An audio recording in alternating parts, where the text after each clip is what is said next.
What's up, ladies and gentlemen? Welcome back to Biker Mike Motors. We are here today again at Copart South Yard. Check out some of these fine gems out here. We got a nice little list today to look at. It's going to be kind of a quick one today because it's already 96 degrees. So the camera's probably going to be shutting off pretty fast. So we're going to try to get through them and get a good look at them, but not waste any time either going through them. And we got 3 to look at, possibly 4. So 96 degrees. I think the heat index on the yard right now is like 110, and it's supposed to get another 5 degrees hotter. Heat index and actual temperature within the next 2 hours. So we're gonna try to be out of here way before it gets to that because it's already brutal hot right now. So let's go find this first one, which is a 2017 Toyota. I thought it was an FRS, but it's listed as an 86 on the sticker and the website. So I don't know a ton about these cars. I feel like I say that a lot lately. I gotta do a little research on these newer stuff. Older stuff, I know a lot of it. Some of this newer stuff, I just don't know as much. This one looks pretty clean. It's got nice white, it's like almost a little pearl in their paint job. Paint looks really clean. I'm trying to figure out what's wrong with this thing. Why is it here? I am not even sure. What is this little badge up here? Is that a 86? Maybe that's what it is. Okay, Toyota 86. I thought for some reason FRS and the Subaru BRZ and they were the same cars, I thought, but I shouldn't even say that much because I really don't know. And I'm still getting over a little sickness here. Actually, still I'm kind of sick. It's been 9 or 10 days now, and I still got a cough, and I just kind of go through roller coaster of feeling high energy, low energy, and it's just getting kind of old kind of fast. But I love to be out here, and I love to push through, and I love to bring you guys as much good content as I can. So we are out here anyway, but we definitely, like I said in the intro, we're gonna try to push through these a little quicker because the camera is not liking this heat at all. Oh, look at that. A little band-aid there. Poor buddy, I hope you're all right. Look at that. Someone put a band-aid on the bumper, and it feels like there's a little hole underneath there. That, to me, looks like really the only blemish on the car. That is very surprising. It says NS on the windshield, so I think that's no start. Go ahead and jump in here. See if the battery's even good. Yeah, 86. Wow, it smells good in here. It smells really good. I wonder what's up with this thing. I forgot if it's clean title or not. I should have checked that. I think it was clean title though. The seats are really in good shape. Well,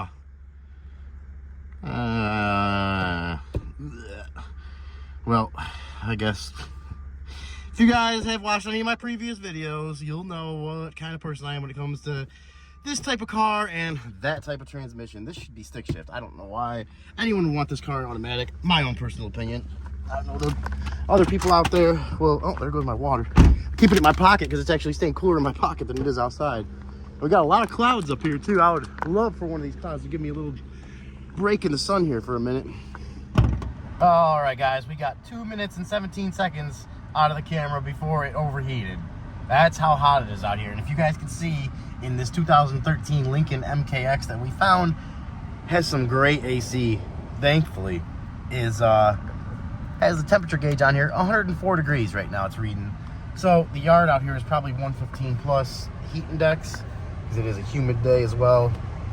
The car is right over there, so we've cooled down enough. I was hoping one of these clouds would give us a little protection there from that sun, but it is just not happening. So we are gonna head back over to that car, and I actually rechecked that car to see why it was here, and it's listed as a burn, engine burn. So it is salvage title because of that, but I mean, look at this thing. It's very well taken care of. I was actually seriously considering bidding on it before I seen it was automatic. I seen the picture, and for some reason that stick shift or that gear selector thing looked like a manual one to me, so I just assumed it was manual. But that is another reason why you got to get out here and check this stuff out, because you can get fooled pretty quickly by the pictures a lot of times unless you come out here and actually put your eyes on it. And there's that good old Subaru Toyota boxer engine. I swear I am overheating as well as the camera right now. Boxer engine. Boxer engine. D45, I think that's supposed to say there. And I'm trying to look for the said burn here, and I don't see any burn anywhere. I don't see any signs of burn on the hood. Well, that's weird. Let's check the oil out. Engine looks very clean. I don't know a lot about these engines, but I do know that oil also looks very clean. Right where it should be. That battery had a tiny little battery. I'm just gonna say, let's go ahead and hook this jump pack up and see what it does, because I don't see any signs of burn here. Maybe you guys are seeing something I don't. I have sweat dripping down my eyes right now, so it's making it a little bit harder to see than normal, but I don't see anything down there, so we're gonna go ahead and see what she do here.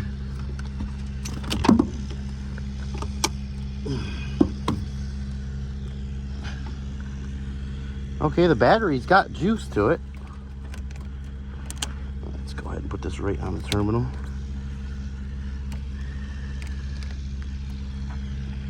Yeah, the battery's got juice because it came right on.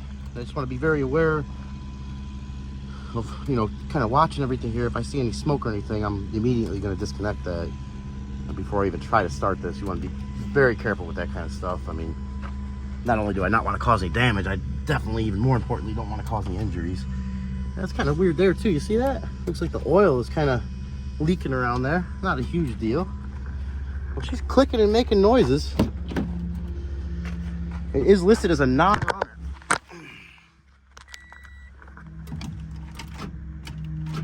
Ooh. That engine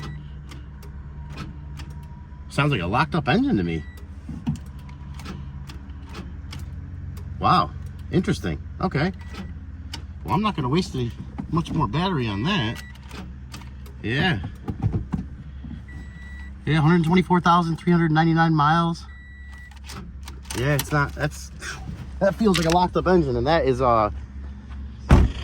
locked up the fate for this car in my eyes, because we will not be bidding on this one. But before this camera dies, let's go find this next one. And our second one up for today, a 2007 Ford F-150 donation, listed as a no start, and it looked a little rough in the pictures. It looks like someone used some house paint and painted over Habitat for Humanity in Mobile County. So there's our answer to where it came from. Habitat for Humanity. And places like that normally take care of their stuff pretty good. So we've got some Blackmon tires in the back. It looks like we do have a matching set. At least the front and the back on the passenger side do match. And we got some growth in here. It's been outside a little bit, as you can see. I think, honestly, it would clean up pretty nice. Yeah, that's just that dirt underneath there. It's just got a thick layer of dirt on it. It probably has not been washed too much. This right here, you could play around with that. But people love these trucks. People love these trucks for personal use, especially down here with all the small businesses in the area. We do have a different tire over here too. Newer tire. Let's see if I can find a date code on this one. This one looks pretty new. 34th week of 2020. There it is. So I got one newer tire back here. I'm guessing this back one's going to be another Blackmon, because yeah. Yep. So it does have 3 matching tires, which, let's see what the date code on these are, if it has one. And 24th week of 2017. So we got 3 tires that are getting a little tired. No pun intended. Just hot. Let's see what this interior looks like. Ooh.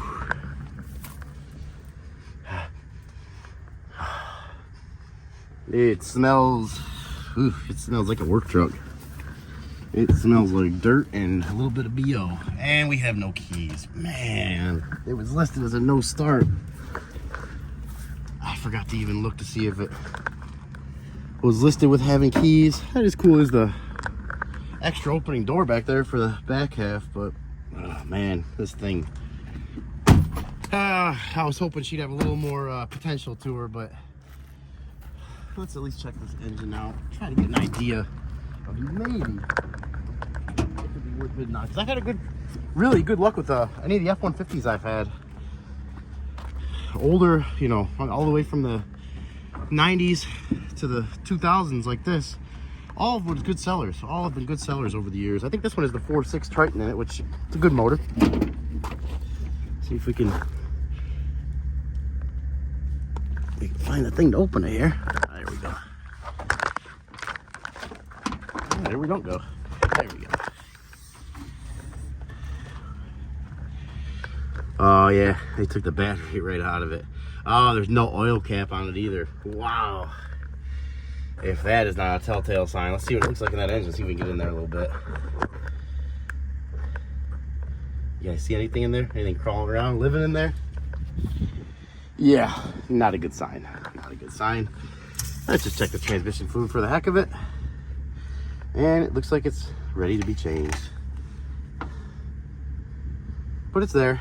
And it's not smelling burnt or anything. But I can already tell you guys, that is too much work for Biker Mike to be getting into, especially right now. So unfortunately, we are going to be on to the next one. Hopefully, at least find one to bid on for tomorrow. And our last one up for today, my favorite one, but also the one I have the least hope for, a 2005 Mercedes SL 500. I wish it was the AMG. I really do. I love these cars. That body, it's so classy and just bossy. I love the AMG. Is just in a whole nother world of its own, but I still love these SL 500s. They're still great looking cars. A lot of stuff that can go wrong with them, you know, beyond the average stuff of a normal car. A lot of electronics and stuff like that. You know, Mercedes higher end car, you got more stuff to break. Probably a little bit more of a complicated engine. I don't know a lot about this engine, but I believe it is a 5-liter V8 in this engine, or in this car. Looks like this is a clean title car, 3-owner car, clean title. Looks like it was owned by a U.S. Navy veteran. Thank you for your service. But she's clean, guys, clean. It's listed as mechanical damage, and oh man, this would be a great candidate. Even if you could get this for the right price, even if it needed an engine, this would be a great candidate for an engine swap.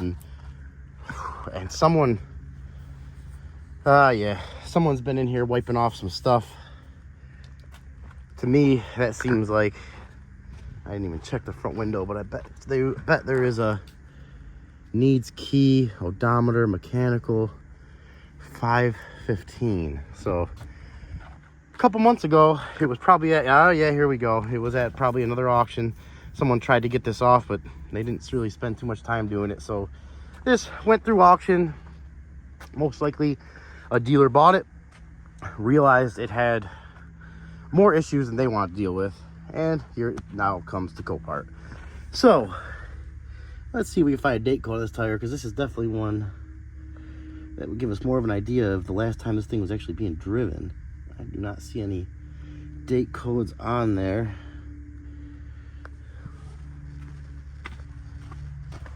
Sony tire in the back here, which I don't see any date code there either. Man, it's a nice car though, really nice. I love the black. I think it's a, I don't want to say, but I believe possibly it's a convertible hardtop that you know, the hardtop folds down to the trunk there. Could be wrong about that. Ooh, let's give it a little sniff test first. Don't smell too bad, but she has got some stuff going on in here. Looks okay enough to sit. Let's give it a quick sit, because it's probably 1,000 degrees in here. And this one does have the key, but obviously no battery. That battery's completely dead. Oh, yeah, she's got some stuff going on, but look at this thing for 2005. And yeah, it looks like it is a convertible hardtop. 2005, I mean, it's pretty nice. You got the, you know, touch screen, probably not a touch screen, but you got the little flat screen in here. I mean, for 2005, that was ahead of its time. You got the cooled seats in here. Wow, yeah, that's another option. I don't think was in a lot of cars at that time. Let's pop this hood and see what we got going on underneath here. Actually, if anybody out there watching know the answer to that, let me know the first year and the first car that ever had cooled seats in it. Just a curious question. I'm not sure which one it is. I think the earliest one that I know is like the probably be this. I don't know anything earlier than this that had cooled seats in it. Maybe, I'm sure maybe some Audis did and stuff, but maybe some of these earlier years. And she looks all stock and pretty decent. Is this the oil or is the transmission? Yeah, it looks like the transmission plug. Yeah, that's the transmission plug there. I don't see, I think that's a transmission plug. I don't see the, take a look in there. Oh, guys, I might have to be calling it here in a second, because between this heat and being sick, I'm getting pretty lightheaded right now. I don't like it. I do want to see. Ooh, look at that. Look at that. That connection was just barely on there, and a big old part of the insulation's missing there. Probably not good, but is that good enough? Is that gonna? All right, that should be good. And over here, and wow, the battery's got juice to it. Interesting, it kicked the jump pack right on. Oh man, nice car, guys. Nice car. Even if you get down here, I don't really see, there is, I was gonna say I don't see any cracks in the bumper, but there is a little one right there. Almost always, especially something this low to the ground, you're gonna find stuff like that. But we need one more. Get a couple coughs out before I go to sit in here. Whew. Yeah, we're gonna do a quick start on this, or try to start. Weird. Okay, we got, that's really loose right there, almost like it's not connected. And yeah, it almost feels like a bad ignition or something. Nothing's even coming on. Oh, guys, I bet this engine is fine. I shouldn't say that. I'm getting too excited. I'm ready to bid this thing and bring it home right now. And another interesting thing, this thing has a $2,450 buy it now on it. It went through the auction last week with a $3,200 buy it now. Didn't get what they wanted, and now it's up for $2,450. Do I pull the trigger, guys? Do I need an SL500? It's not stick shift, so it's a big downside there. I don't even know if they made these stick shift, but that's about as much as we're going to get to looking at this one. My head is starting to hurt, and I'm probably getting a little bit heat sick out here on top of being regular sick. So it's got to be at least, the heat index out here is probably close to 100, probably close to 120 right now, to be honest. So sure, you guys have heard me complain enough about the heat, but I'm glad I can get out here and show you guys this stuff while you sit in comfort, because I can promise you it's not very fun right now. But that's going to be the end of the Mercedes, and we're going to get on out of here. All right, guys, that's a wrap for today. Our phone overheated for the 5th time today, so we had to go sign out first, and we're doing the last part of the video from the van here, which thankfully the van has some good AC. So hope you guys enjoyed the video. If you did, please consider liking, subscribing, sharing the videos, and if you don't like it, or if you do like it, comment and let me know what parts you do and don't like, and I'll try to work on making the good ones better and the not so good ones good. So that's the best I can come up with. I may be sounding a little crazy right now. My brain feels like it's melting. I feel like coming out here and pushing it has got me feeling a little sick again, on top of feeling heat sickness on top of that. But I had a great time either way, and I hope you guys did too. So I got nothing else to say except stay safe, and we'll catch you in the next one.